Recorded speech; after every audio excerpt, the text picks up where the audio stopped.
We'll guide you through how to view your Apple ID account password on an iPhone. If you find this useful, then consider subscribing and liking the video. Here we are on my iPhone, and so I want to go and view my Apple ID account password, as perhaps I'm trying to go and make a change on my account, or I'm just trying to go and sign in elsewhere, and so I need to go and have it.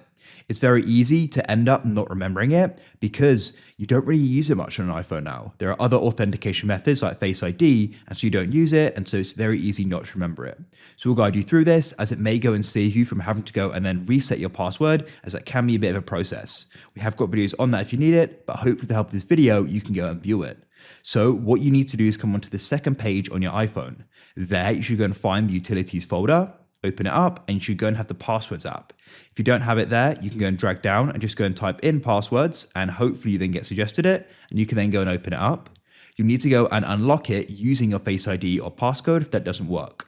Now you can come down to the bottom here and you'll go and find the option for search, which we can then go and tap on, and you need to go and type in Apple. Hopefully it's been saved, and you can then go and see it at the top here, and you can tap on it. You'll see your username and then your password. To reveal the password, you go and tap on it, and it'll then go and be given to you.